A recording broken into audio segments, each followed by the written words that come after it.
Chapter 18 and 19. How Hemant Pand was accepted and blessed. Stories of Mr. Sate and Mrs. Deshmukh. Encouraging good thoughts to fruition. Variety in Upadesh.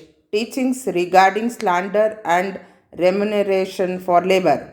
In the last two chapters, Hemant Pant described how a rich gentleman aspiring for quick Brahmagnan was treated by Baba, and now these two chapters he describes how Hemant Pant himself was accepted and blessed by Baba, how Baba encouraged good thoughts and fructified them, and his teachings regarding self improvement, slander, and remuneration for labor. Preliminary. It is a well known fact that the Sadguru looks first to the qualification of his disciples and then gives them suitable instructions without unsettling their minds in the least and leads them on towards the goal of self realization. In this respect, some say that what the Sadguru teaches or instructs should not be divulged to others. They think that their instructions become useless if they are published. This view is not correct. The Sadguru is like a monsoon cloud. He pours down profusely, that is, scatters widely his nectar like teachings. These we should enjoy and assimilate to our heart's content and then serve others with them without any reservation. This rule should apply not only to what he teaches in our waking state, but to the visions he gives us in our dreams. To quote an instance, Buddha Kaushik Rishi published his celebrated Ramraksha Stotra, which he had seen in his dream. Like a loving mother forcing bitter but beneficial medicines down the throats of her children for the sake of their health, Sai Baba imparted spiritual instructions to his devotees. His method was not veiled or secret but quite open. The devotees who followed his instructions got their object. Sadgurus like Sai Baba open our eyes of the intellect and shows us the divine beauty of the self and fulfill our tender longings of devotion. When this is done, our desires for sense objects vanishes, twin fruits of Vivek and Vairagya come to our hands and knowledge sprouts up even in the sleep. All this we get when we come in contact with saints, serve them, and secure their love. The Lord who fulfills the desires of his devotees come to our aid, removes our troubles and sufferings, and makes us happy. This progress or development is entirely due to the help of the Sadguru, who is regarded as the Lord himself. Therefore, we should always be after the Sadguru, hear his stories, fall at his feet, and serve him. Now, we come to our main story. Mr. Sate. There was a gentleman named by Mr. Sate who had attained some publicity many years ago during Crawford regime, which was put down by Lord Ray, the governor of Mumbai. He suffered severe losses in trade. Other adverse circumstances gave him much trouble and made him sad and dejected. Being restless, he thought of leaving home and going out to a distant place. Man does not generally think of God, but when difficulties and calamities overtake him, he turns to him and prays for relief. If his demerits have come to an end, God arranges his meeting with a saint who gives him proper directions regarding his welfare. Mr. Satya had similar experiences. His friends advised him to go to Shirdi, where so many people were flocking to get Sai Baba's darshan for getting peace of mind and the satisfaction of their wants.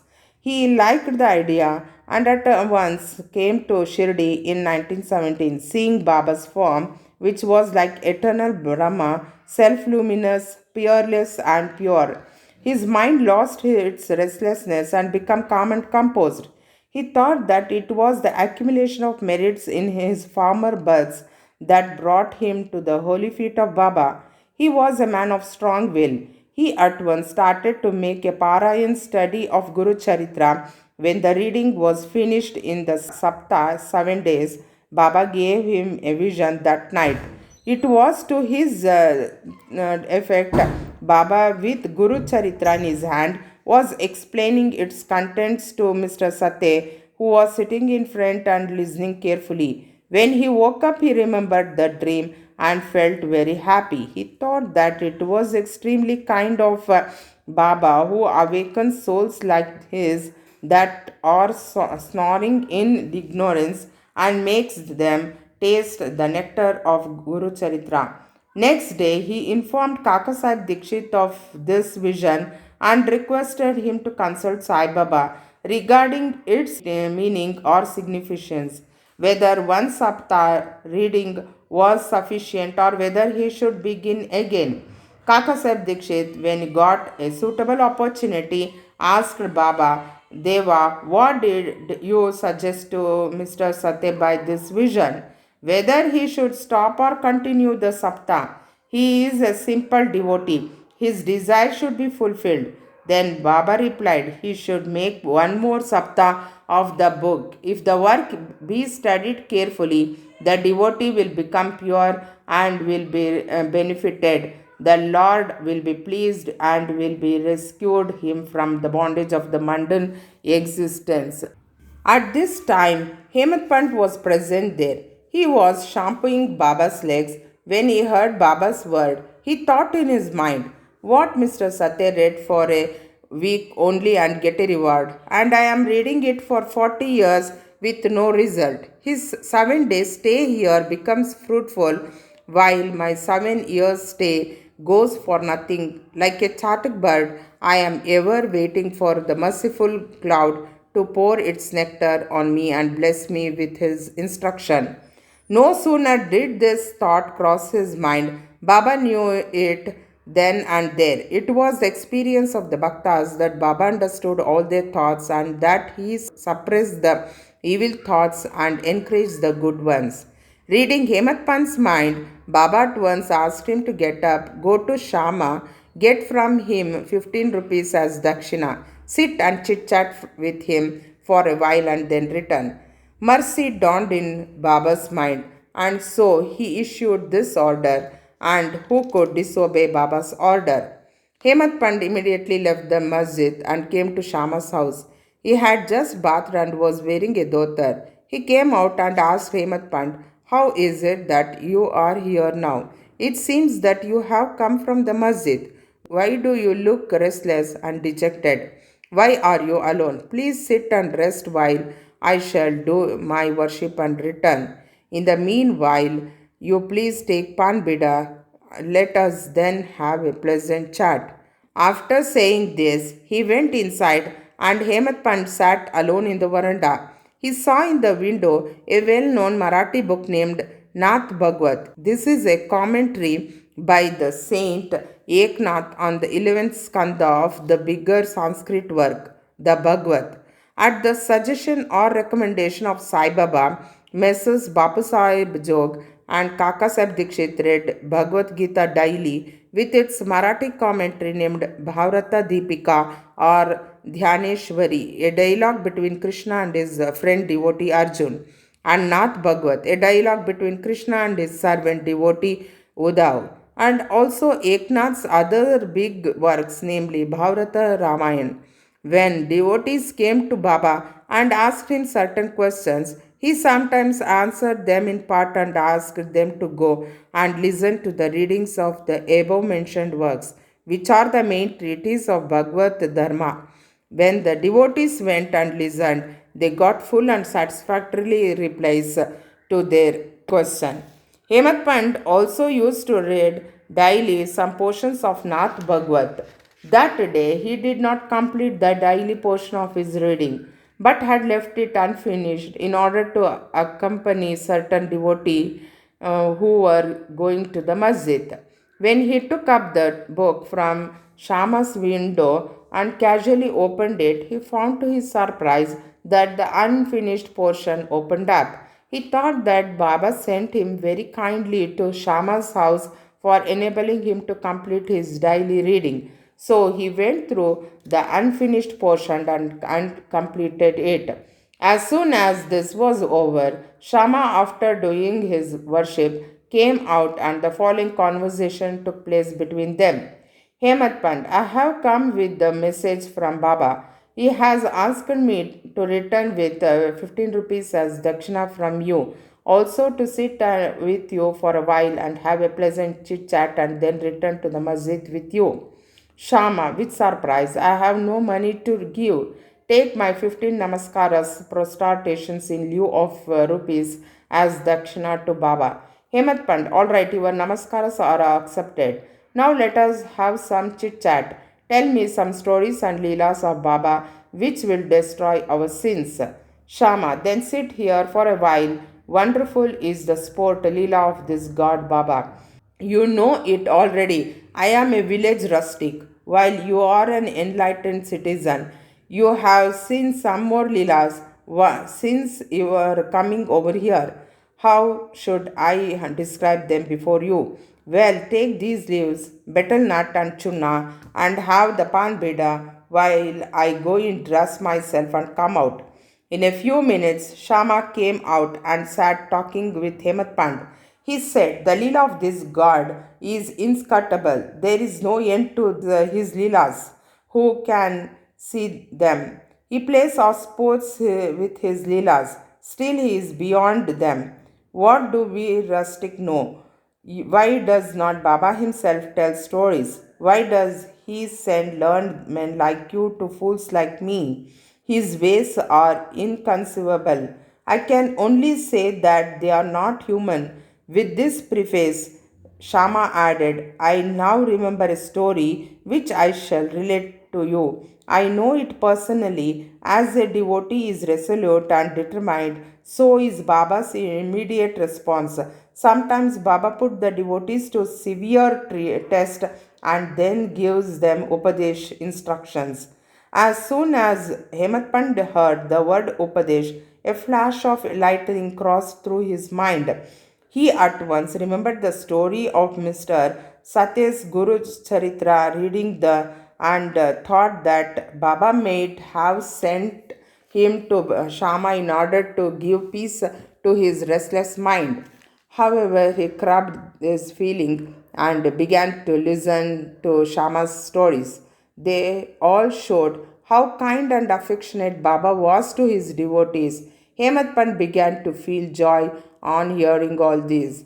Then Shama began to tell the following story.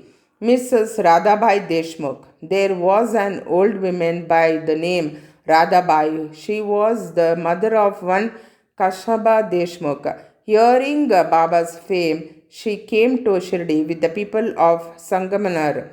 She took Baba's darshan and was much satisfied. She loved Baba intimately and resolved her in her mind that she should accept Baba as her guru and take some upadesh from him. She determined to fast herself unto death so long as Baba did not accept her and give her any upadesh or mantra. She stayed in her lodging and stopped taking any food or water for 3 days. I was frightened by this ordeal of the old woman and interceded with Baba on her behalf. I said, Deva, what is this you have started? You dragged so many persons here. You know that old lady. She is very obstinate and depends on you. She has resolved to fast on to death. If you don't accept and instruct her, if anything worse happen, people will blame you and say that Baba did not instruct her, and as a consequence, she met her death. So take some mercy on her, bless her, and instruct her. On seeing her determination, Baba sent for her and made her change her mind by addressing as follows. O mother, why do you have to subject yourself to unnecessary tortures? You are my mother and I am your child. Take pity on me and hear me through. I tell you my own story, which, if you listen carefully, will do you good. I had a guru. He was a great saint and most merciful. I served him long, very long. Still, he would not blow any mantra into my ears. I had keen desire never to leave him, but to stay with and serve him, and at all costs receive some instructions from him. But he had his own way. He first got my head shaved and asked me for 2 paisas dakshina. I gave the same at once. You may say that as my Guru was perfect, why should he ask for money and how should he be called desireless? The reply is that he never cared for coins, but had he to do with them. His two paisa were firm faith and patience or perseverance. I gave these two paisa to him and he was pleased. I resorted to my Guru for 12 years. He brought me up. There was no dearth for food and clothing. He was full of love, or say, he was love incarnate. How can I describe it? He loved me most. Rare is a Guru like him. When I looked at him, he seemed as if he was in deep meditation, and then we both were filled with bliss. Night and day I gazed at him with no thought of hunger and thirst. Without him, I felt restless. I had no other subject to meditate upon, nor any other thing than my Guru to attend. He was my sole refuge. My mind was always fixed on him. This Nishtha, firm faith, is one paisa of Dakshina. Saburi, patience, is the other paisa. I waited patiently and served my Guru. This Saburi will ferry you across the sea of this mundane existence. Saburi removes all sins and afflictions, gets rid of calamities in various ways, and casts aside all fear and ultimately gives you success. Saburi is the mine of virtues, concert of good thoughts. Nishta and Saburi are like twin sisters loving each other very intimately. My Guru never expected any other thing from me. He never neglected me but protected me at all times. I lived with him and was sometimes away from him. Still, I never felt the absence of his love. He always protected me by his glance, just as the tortoise feeds her young ones, whether they are near her or away from her on the other side of the bank, by her loving glances. O mother, my Guru never taught me any mantra, then how shall I blow any mantra in your ears? Just remember that Guru's tortoise, like loving glances, gives us happiness. Do not try to get mantra or upadesh from anybody. Make me the sole object of your thoughts and actions, and you will no doubt attain Paramartha, the spiritual goal of life. Look at me wholeheartedly, and I in turn look at you. Sitting in this masjid, I speak the truth, nothing but the truth. No sadhana or proficiency in the six shastras is necessary. Have faith and confidence in your Guru. Believe that Guru is the sole actor or doer. Blessed is he who knows the greatness of his Guru and thinks him to be Hari Hara and Brahma incarnate. Instructed in this way, the old lady was convinced and she bowed to Baba and gave up her fast. Instructed in this way, the old lady was convinced. She bowed to Baba and gave up her fast. Hearing this story carefully and attentively and marking its significance and appropriateness, Hemat Pant was most agreeable and surprised. On seeing this wonderful Leela of Baba, he was moved from top to toe. He was overflowing with joy. His throat was choked and he was not able to utter a single word. Shama, on seeing him in this condition, asked Baba, "What is the matter with you? Why are you silent? How shall I describe the innumerable Leelas of Baba?" Just at this time, the bell in the masjid began to ring, proclaiming that the noon worship and arti ceremony had begun. Therefore, Shama and Hemat Pant hurried to the masjid. Bapu Sahib Jog had just started the worship. Women were up in the masjid and men were standing below in the open courtyard, and they were all singing the arti in chorus to the accompaniment of drums. Shama went up pulling Hemat Pant with him. He sat at the right and Hemat Pant in front of Baba. On seeing them, Baba asked Hemat Pant to give the dakshina brought from Shama. He replied that Shama gave namaskaras in lieu of rupees and that he was there in person. Baba said, "All right, now let me know whether you both had a chit chat, and if so, tell me all that you talked about." Not minding the sounds of the bells, the drum, and the chorus songs, Hemant Pant was eager to tell Baba what they had talked about and started to narrate it. Baba was also anxious to hear, and so they left the bluster and leaned forward. Hemant Pant said all that they talked about was very pleasant, especially the story of the old lady was most wonderful, and that on hearing it, he thought that his Leela was inexplicable, and under the guess of that story, he really blessed him. Baba then said, "Wonderful is the story. How were you blessed? I would like to know everything in detail from you, so tell me all about it." Then Hemat Pant related in full the story which he had learnt a little while before and which had made a lasting impression on his mind. Hearing this, Baba was much pleased and asked him, "Did the story strike you, and did you catch its significance?" He replied, "Yes, Baba, the restlessness of my mind has vanished, and I have got true peace and rest, and come to know the true path." Then Baba spoke as follows: "My method is quite unique. Remember well this one story, and it will be very useful. To get the knowledge of the self, dhyan is necessary. If you practice it continuously, the vrittis will be pacified, being quite desireless. You should meditate on God, who is in all the creatures, and when the mind is concentrated, the goal will be achieved.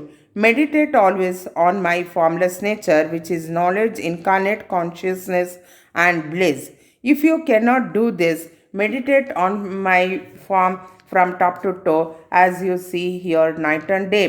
As you go on doing this, your vrittis will be single pointed, and the distinction between the dhyata, dhyana, dhyeya will be lost, and the meditator will be one with the consciousness and be merged in the Brahma. The mother tortoise is on one bank of the river, and her young ones are on the other. She gives neither milk nor warmth to them.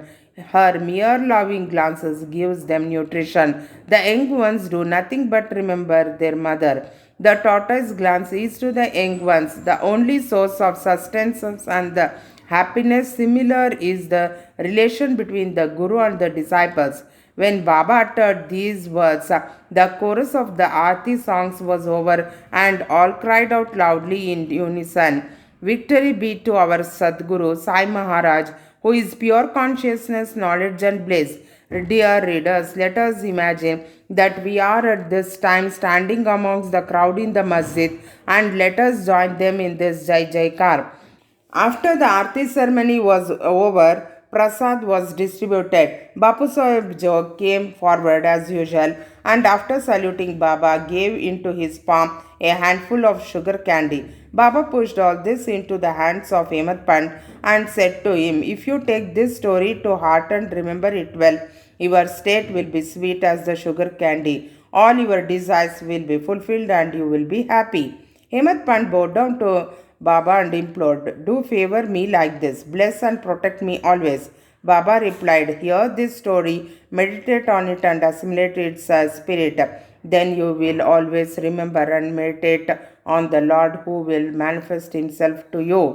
Dear readers, Hemant Pant got prasad of sugar candy, and we now get the prasad of sugar candy or nectar of this story. Let us drink it to our heart's content. Meditate on it and assimilate it, and be strong and happy by Baba's grace. Amen. Towards the end of the 19th chapter, Hemant Pant had dealt with some other matters which are given below. Baba's advice regarding our behavior. The following words of Baba are of general welfare and invaluable. If they are kept in mind and acted upon, they will always do you good. Unless there is some relationship or a connection, nobody goes anywhere. If any men or creatures come to you, do not discourteously drive them away, but receive them well and treat them with due respect. Sri Hari will be certainly pleased if you give water to the thirsty, bread to the hungry, clothes to the naked, and your veranda to strangers for resting. If anybody wants any money from you and you are not inclined to give, do not give, but do not bark at him like a dog. Let anybody speak hundreds of things against you. Do not resent by giving any bitter reply. If you tolerate such things, you will certainly be happy. Let the world go topsy-turvy. You remain where you are, standing in your own place. Look on calmly at the show of all things passing before you. Demolish the wall of difference that separates you from me, and then the road for our meeting will be clear and open. The sense of differentiation as I and thou is the barrier that keeps away the disciples from his master, and unless that is destroyed, the state of union is not possible. Allah Malik, that is, God is the sole proprietor, nobody else is our protector. His method of work is extraordinary, invaluable, and inscrutable. His will be done, and He will show us the way and satisfy our heart's desires. It is on account of Runanbanda that we have come together. Let us love and serve each other and be happy. He who attains the supreme goal of life is immortal and happy. All others merely exist, that is, live so long as they breathe. Encouraging good thoughts to fruition. It is interesting to note how Sai Baba encouraged good thoughts. You have to surrender yourself completely to Him with love and devotion, and then you will see how He helps you throughout.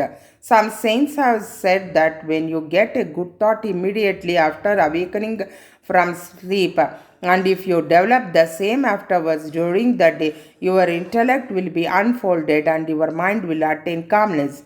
Hemant Pant wanted to try this one Wednesday night before going to bed. He thought tomorrow is Thursday, an auspicious day, and the place, namely Shirdi, is so holy, so let me pass the whole day in remembering and celebrating Ramnam. And then he slept off. Next morning, when he got up, he remembered without any effort the name of Ram and was much pleased. After finishing his morning duties, he went to see Baba with flowers. When he left Dikshit Wada and was passing by Bhutti Wada, he heard a beautiful song that was being sung nicely by one Aurangabadkar in the masjid before Baba. The song was Guru Kripanjan Payo Mere Bhai, etc. by Eknath, in which he says that he got collyrium in the form of his Guru's grace, which opened his vision and made him see Ram in and out in sleep, dream, and waking state, and everywhere. There was so many songs, but why was this song particularly chosen by Aurangabad a devotee of Baba? Is this not a curious coincidence arranged by Baba to amplify the determination of Hemant Pant to sing unceasingly Ramnam during the day? All saints agree and lay stress upon the efficiency of uttering Ram's name in fulfilling the ambitions of the Bhaktas and in protecting and saving them from all calamities. Variety in Upadesh, slanderer condemned. The Sai Baba required no special place nor any special time for giving instructions. Whenever any occasion demanded, he gave them freely. Once it so happened that a Bhakta of Baba revealed someone behind his back before other people. On leaving aside merits, he dwelt on the faults of his brother and spoke so sarcastically that the hearers were disgusted. Generally, we see that people have a tendency to scandalize others unnecessarily, and this brings on ill feelings. Saints see scandal in another light. They say that there are various ways of cleansing or removing dirt, that is, by means of water and soap, etc. But a scandalmonger has got a way of his own. He removes the dirt, faults of others by his tongue. So, in a way, he obliges the person whom he reveals, and for this he is to be thanked. Sai Baba had his own method of correcting the scandalmonger. He knew by his omniscience what the slanderer had done, and when he met him at noon near the Lendi, Baba pointed out to him a pig that was eating filth near the fence, said to him, "Behold how with what relish it is glumping filth. Your conduct is similar. You go on revealing your own brethren to your heart's content. After performing many deeds of merit, you are born as a human, and if you act like this, how can Shirdi help you in any way? Needless to say that the Bhaktas took the lesson to his heart and went away. In this way, Baba went on giving instructions whenever necessary. If these are born in our minds and acted upon, the spiritual goal is not far off. There is proverb which says, "If there be my hurry, he will feed me on my coat."